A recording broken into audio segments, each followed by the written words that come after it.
My mom gave birth to me when she was 17. Yeah, I know how that sounds. From what I've heard, she used to sleep around so much in high school that she doesn't even know who my father is. As a woman in her teens, she was definitely not willing to raise a child, but my grandparents didn't allow her to get an abortion. As a result, she was forced to take care of me. She was the opposite of a good mother. If I was crying, she would put on loud music and pretend I didn't exist. There were nights when I had to go to bed hungry because she refused to breastfeed me and I wouldn't need anything else. Thankfully, my grandparents noticed this and took me under their care. My mother was happy to stay away from me and went back to her type of lifestyle. She moved out into a dorm to prepare for college. My grandmother took proper care of me at home, and my grandfather would take me to the park often.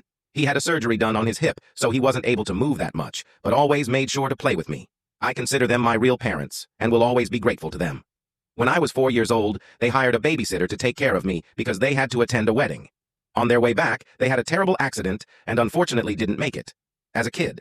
At the time, I didn't know that my life was about to become a living hell. I cried for days and days. The house was in my mother's name, so she moved back.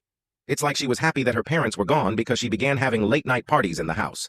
Literally a week later, she became the queen of her college because she had an empty house where everyone could hang out and do substances. At that time, I still wasn't over the passing of my real parents, so I would cry violently in my room. Sometimes my cries would reach downstairs, and I guess her friends asked about it because she would barge into my room with anger on her face and put tape over my mouth. Then she would probably say, "If you keep crying, I'll throw you out the window." So I would cover my mouth with my hands and cry with a muffled voice. I remember having to beg her for food because she would always be hungover. After a few months of this kept repeating, she became fed up with me and took me to another state. I was excited because I thought we were finally going to spend time as a family. Guess what she did? She left me on the front door of an orphanage and drove off.